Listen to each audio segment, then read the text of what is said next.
certainly was an example to live by. But at the same time, when you dig deeper, you can see a man whose expectations were sometimes higher than his abilities. I imagine that can fit for most all of us from time to time. That was Al. Patriot? Absolutely.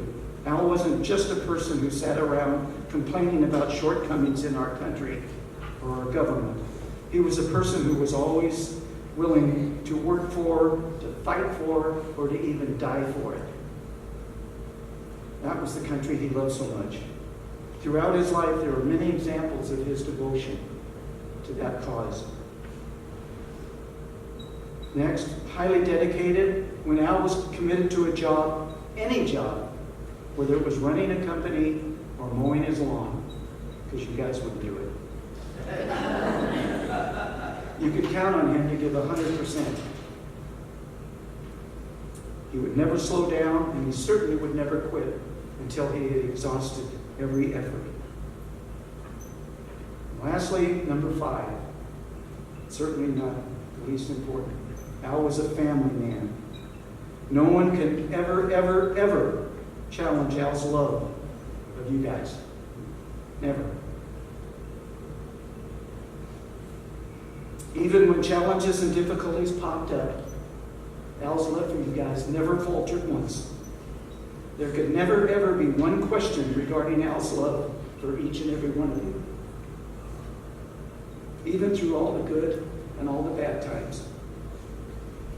These are just some of the layers that this man, my friend, was made of. I started all this talking about a life well lived. And when I think of Al, I'm reminded that a life well lived is certainly not about just how much you can get out of it.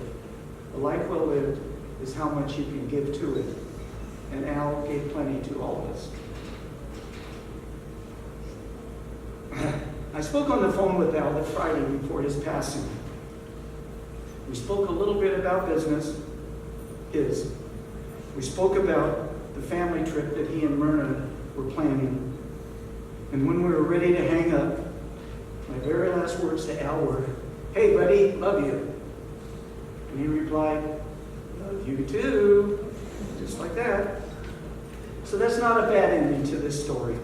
Al was really easy for me to love, and I expect the same is holds true for most of you. Probably all of you. I can't express enough how blessed I feel for having him in my life. And I'm going to miss him for the remainder of mine. Thanks. I did it.